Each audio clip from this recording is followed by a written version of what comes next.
tambah abu. Ngono iku jenenge Bani Israil nggih. Protes kali Gusti Allah. Ya.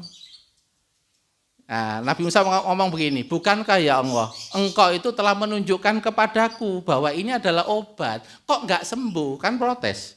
Ini menggunakan teori qadar, khosiat. Kemarin khosiatnya kan manjur ya, sekarang kok nggak berkhasiat lagi, protes gitu.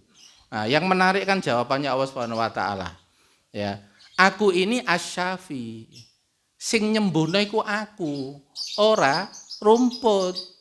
Itu ya, sing nyembuhno iku aku, ora rumput. Aku ini adalah ad-dhar yang mutusin siapa yang sakit dan siapa yang tidak. Meskipun kamu punya ikhtiare podo karo sing wingi, tapi kalau enggak tak kehendaki enggak sembuh, ya enggak sembuh karena aku mengizinkan kamu tetap sakit. Ini kan tauhid, Pak. Gitu. Makanya kan sempat ada pimpinan Muhammadiyah ditanya ketika ada yang meninggal, sakit apa? Awakmu jangan ngomong sakit apa, kok koyok-koyok nek meninggal itu gara-gara sakit. Itu maksudnya beliau itu apa? Tauhid itu, masalah tauhid. Itu. Jadi kayaknya kalau kebiasaan itu seakan-akan menjadi hukum pasti, padahal itu media, tetap sarana. Banyak sarana meninggal, tapi sebab meninggal adalah apa? Datangnya ajal. Banyak sarana meninggal, tapi sebab utama adalah datangnya ajal. Itu. Fa idza jaa ajaluhum la yastakhiruna wala yastaqdimun. Kan begitu. Kalau ajal sudah datang nggak bisa diakhirkan, nggak bisa kedepankan. Itu namanya kesimpulan hakikat ya. Kalau orang-orang tasawuf mengatakan hakikatnya itu. Tapi fenomenanya nanti akan macam ojo terpengaruh fenomena terus lupa hakikat. Itu. Hidup itu harus megang hakikat. Nah, hakikat itu di tauhid. Itu. Dan orang tauhid itu kalau dia bisa mendalami Asmaul Husna dan penerapannya di dalam kehidupan. Itu. Makanya kemarin kalau kita lihat kasus Covid itu, ya wis pakai masker. Nang omah Pak ono barang toko ces semprot kabeh. Saya sama istri kan bidang psikologi. Kita kan terima klien, Pak. Kita datang ke rumah klien, nangani seorang mbah. Mari ngono anak angkate, Pak, kita mau masuk. Mohon maaf. Ces. Waduh, anak angkate pas ono iki diudani ya aku. Itu. Tapi saya ya nurut aja, Pak. Ya, karena saya kalau nggak nurut dia khawatir dan cemas gitu. Ya, kalau dia khawatir cemas imunnya turun. Nanti malah dia kena sakit. Aku meneng ae dicas-cas wis karepmu, aduh sono gak apa-apa. Nah, itu kan Pak, cemas dan khawatir kan menurunkan imun. Makanya sudah apa-apa wis gitu. Nah, artinya apa para jamaah sekalian? Makanya kalau kemudian orang kalau ada masalah, ya, tahapan pertamanya itu adalah apa? Yang diingat pertama kali adalah Allah. Allah lah yang memutusin ini terjadi. Ini yang akan membuat orang itu akan lapang dulu. Karena kebanyakan orang yang stres dan depresi ketika ada masalah adalah karena dia hanya menyadari dua pihak saja. Saya masalah. Allah lali. Ya, Gusti Allah hilang. Kalau dia itu fokus ke saya, ternyata saya nggak mampu. Saya terbatas. Akhirnya Pak, ngedrop, pesimis, putus asa, bunuh diri. Itu kasus-kasus bunuh diri terjadi. Gara-gara kesadarannya hanya fokus kepada dirinya, ternyata dirinya lemah, terbatas, enggak mampu, kono sing belo, dewean, bunuh diri. Ada lagi yang fokusnya ke masalah. Kalau fokusnya ke masalah jadinya emosi, frustasi. Jengkel, mangkel, dendam, frustasi, enggak karu-karuan. Itu. Nah, itu sama Islam ditawari. Jangan ada dua pihak, teorinya ada tiga pihak yang terus-menerus ada di dalam kehidupan ini. Allah, saya, dan masalah. Ini kira-kira enak yang pertama apa yang kedua, Pak? Enak yang kedua, Pak ya. Karena kita memerankan Allah. Dan kita bisa melihat ada peran dan kendali Allah tentang masalah yang sedang terjadi. Bahwa masalah ini adalah izinnya Allah. Berarti saya dikasih media. Saya dikasih soal, jenis soalnya anak. Ada enggak Pak soalnya anak? Ada. Ada soalnya pasangan. Gitu. Bahkan sampai pasangannya seperti musuh. Itu kan yang disebutkan dalam surat At-Taghabun ayat 14, surat 64 ayat 14. Ya ayyuhalladzina amanu inna min azwajikum wa auladikum aduwwal lakum. Ada nanti di antara kita itu yang pasangan dan anaknya musuh, sudah menjadi musuh. Kalau sudah menjadi musuh itu berarti sama atau bertentangan? Bertentangan. Ya, keinginannya nggak sama, harapannya nggak sama, tuntutannya nggak sama, sudah musuh gitu. Tapi ternyata Al-Quran juga ngasih solusi, nggak ngasih soal. Karena Allah itu ngasih masalah sekaligus ngasih jawaban. Di dalam ayat itu juga dikasih jawaban. Nek ono pasanganmu wis dadi musuh. Nek ono anakmu wis dadi musuh. Dadi musuh nek anak kan disuruh ndak nurut. Nggih, diperintah malah bantah. Ya, sakarepe dhewe. Itu. Kebanyakan akhirnya kan frustasi, jengkel, marah, ndak karu-karuan. Nggih, Pak nggih. Nah, ternyata dalam ayat ini katakan itu fahdaruhum. Waspadalah dan hati-hati ngambil sikap dan strategi kalau sudah jadi musuh. Itu. Nah, kemudian dikasih resepnya wa in ta'fu wa tasfahu wa taghfiru. Ada 3 tahapan menyelesaikan kalau pasangan jadi musuh dan anak jadi musuh. Tahapan pertama apa? Maafkan dia. Kok aneh ya? Sing dilarani wong tua, tapi wong tua kok nyepuro. Kan rada aneh Pak teorinya ini Pak. Ya, kalau pakai teori strata, jadi kalau orang tua itu disakiti kan dia punya ego. Ya, seharusnya saya dong yang nomor 1. Kudu nurut dong anak itu ke saya. Tapi jenengan masih punya keinginan enggak anak ini jadi baik? Iya. Nah, cuma Al-Quran ngasih tawaran, perjuangan untuk menenggelamkan ego kita. Kalau kamu ingin anakmu selesai, kamu harus maafkan dulu. Kenapa dimaafkan dulu? Ridhong wa fir ridhol walidain. Ridhonya Allah di ridho orang tua. Selama orang tua itu ndak maafin, mau dikasih omben-omben sewu kiai, dikai gelogokan banyu Pak, sewu kiai digrojok, mau diruqyah macam-macam. Ruqyan sampai kapan? Gak pernah waras. Tak jamin gak pernah waras. Kenapa? Wong tuane gurung nyepuro.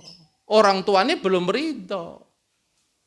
Nah, pertanyaan kan begini, ya apa carane wong tua kok iso ridho kepada anak? Ya, cara pertama, eling, awakmu pas cilik gak ngono ta. Fotokopimu iku. Fotokopimu deloken biyen. Iku umpama anake takon bae, "Mbah, bapak biyen apa?" Tambah nemen nak timbang awakmu. Oh, tambah enak iku. Gitu.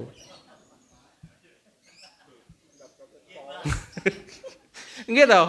Jadi kadang wong tua kudu harus turun. Dan itu kalau dalam agama melatih ego orang tua supaya turun ke bawah supaya mudah dapat hidayah. Kita tua Pak, memang ego kita di atas. Tapi kalau kita latihan ke bawah, latihan ngendekno, nanti kita diangkat derajatnya oleh Allah Subhanahu wa taala. Karena kita ngalah untuk anak, untuk kebaikan anak. Karena anak ini selama kemudian orang tuanya enggak ridho, dengar ceramah, yo mendal. Itu. Pernah dengar nggih ceritanya Alqomah nggih?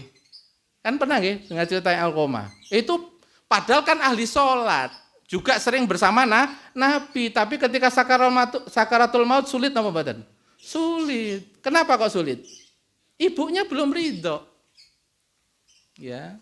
Sampai Nabi itu ngasih kalau ini enggak dimaafkan tak bakar aja anaknya, timbang dibakar di api neraka. Ini bukan berarti Rasulullah ngajari suruh bakar, bukan. Ini teknik psikologi namanya.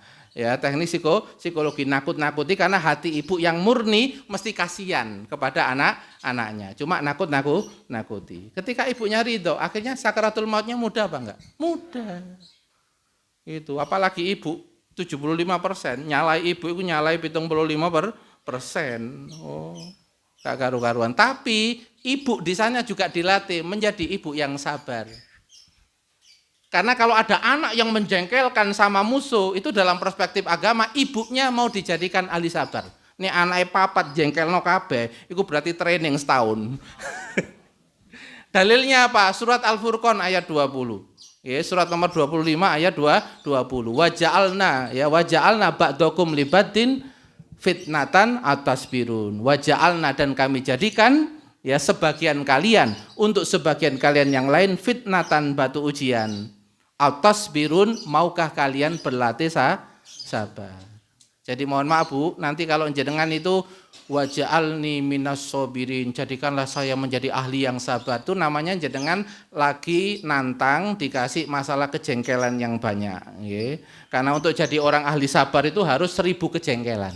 Nggih, latihan 1000 kejengkelan. Nah, itu tergantung Gusti Allah. Sing dadekno media iku apa anak, apa tangga, apa rekan bisnis, ya sakarepe Gusti Allah, Pak. Gitu. Sampai menjadi ahli sabar, ya, terkendali emosinya. Nggih. Makanya di dalam ayat tadi saya lanjutkan, Pak nggih. Ternyata Allah juga ngasih tahu, maafkan dulu anakmu. Kalau dimaafkan, hatinya itu terhapus, Pak, dosanya itu. Kalau sudah terhapus, baru watasfahu. Watasfahu itu tetap berbuat baik, tetap santun kepada anak. Ya, maksudnya apa? Secara psikologis, kalau kita sudah memaafkan anak, seharusnya kan apa? Raut muka ya berubah ketika ngomong. Cara bicara juga berubah ketika kepada anak. Secara psikologis ya akan nyampe kepada anak. Itu. Bahkan ada anak yang begini, "Ma, intonasinya itu loh, Ma, ketinggian intonasi, Ma, ketinggian tuh, Ma." Itu anaknya itu loh komen begitu. Kepada maknya itu komen begitu. Karena maknya mau ditraining sama Allah Subhanahu wa taala menjadi yang awalnya makku ekspresif, Pak. Terus kalimat tinggi, terus anaknya akhirnya jadi anak berkebutuhan khusus, muring kabeh diurang. Tapi ketika maknya itu berubah menjadi wanita yang lembut, santun, ya, itu anaknya bilang, kalau sekali-kali ku mak intonasi. Itu tanda, Pak. Berarti emaknya itu dipilih sama Allah Subhanahu wa taala untuk dijadikan hamba yang sabar, menjadi orang yang sabar. Karena kita dikasih masalah itu ada hikmahnya. Ada hikmahnya. Ringkesannya itu ada 4 hikmah orang dikasih masalah. Sebagai penutup, Pak ya. Ini terakhir, Pak, terakhir ya. Biasanya ini terakhir aku melek. Menceramah terakhir bisa melek. Itu teknik ceramah, Mas. Itu. Terakhir pertama, terakhir kedua. Nah kan 4 ini, terakhir aja 4, coba bayangkan. Berarti kan 4 poin gitu. Jadi orang dikasih masalah itu ya, maksud Allah Subhanahu wa taala yang pertama adalah untuk memanggil hatinya menghadap kembali kepada Allah. Karena sebelumnya hatinya itu sak badan-badane, sak hati-hati nih ngadep makhluk donya. Itu sampai wajahnya koyo donya. Gitu. Kenapa? Hatinya itu jarang, Pak. Wajah tu wajhiyya lillati fatara samawati wal ard. Doa iftitah di antaranya itu kan ada wajah tu wajhiyya kan? Itu maksudnya apa? Sebelum sholat itu Allah tahu. Kalau sebelum sholat kita itu sering menghadap makhluk, naik turunnya dunia, saat-hati nih ngadep. Nek teori ini kan gak oleh, hati ini tetap ngadep Gusti Allah, gak apa-apa jasadmu ngadep bojo, ngadep anak, ngadep dunia gak apa-apa, tapi hatimu ojo ngadepno ke sana. Karena hati itu miliknya Allah.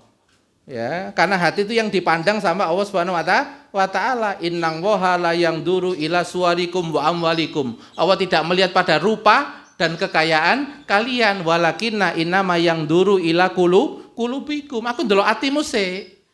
Nek atimu tenang tak tolong, innang woha ma'as sobirin. Nek atimu yakin tak tolong, innang woha ma'al mukminin.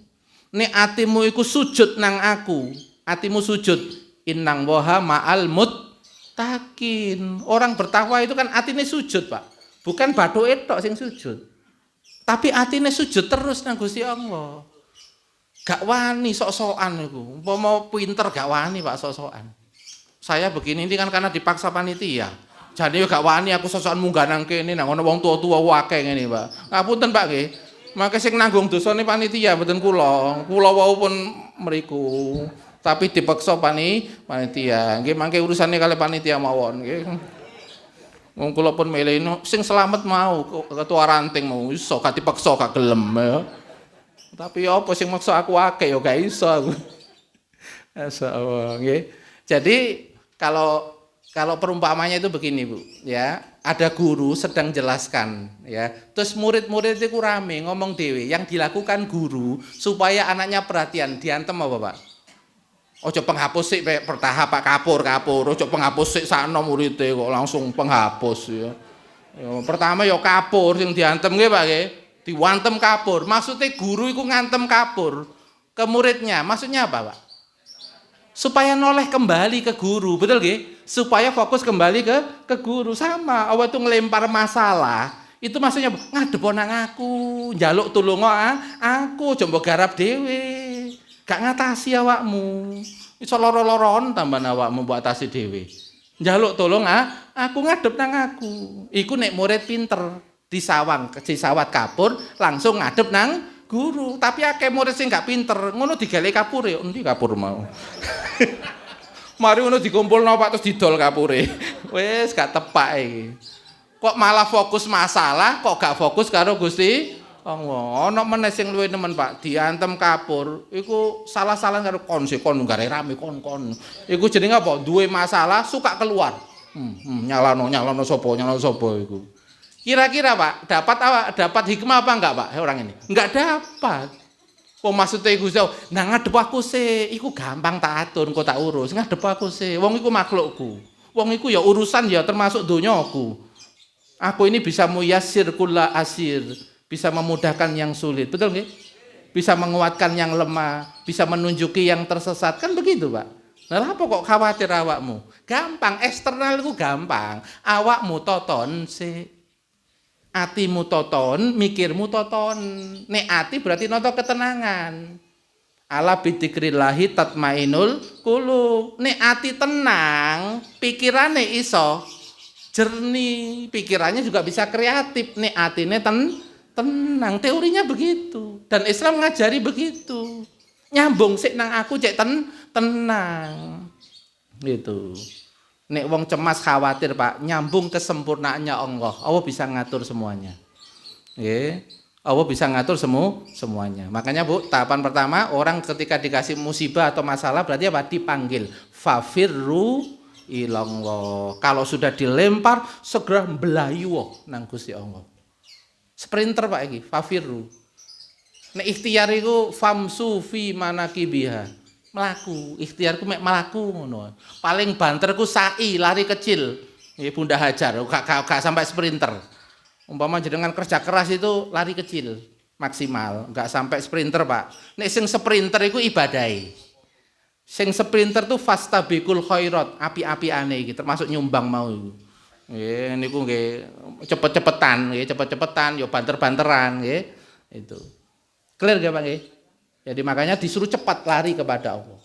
Itu berarti sudah menerapkan filosofi sholat. Sebelum kita memulai sholat baca Al-Fatihah, itu adabnya adalah wajah tu wajahiyah. Karena Al-Fatihah itu adalah mukallamah. Kita mau dialog sama Allah Subhanahu wa Ta'ala. Sehingga hatinya betul-betul ditata. Itu. Mohon maaf makanya kalau ada madhab Syafi'i itu pakai usolli itu sebenarnya adalah bukan masuk rukun sholat. Itu cuma teknik supaya fokus gitu aja, ndak masuk bagian rukun sholat ya, supaya tidak salah paham ya, nggak pakai rukun sholat Pak ya itu. Jadi mau pakai usolli mau gak ya ndak apa-apa, itu teknik saja. Ada orang yang nggak pakai usolli tapi karena sudah khusus, nggak apa-apa itu, karena dia tidak pakai muqaddimah ya pengantar, ndak ada masalah. Itu bukan masalah perdebatan, itu masalah teknik atau cara ketika orang mau melakukan sholat. Clear nggih?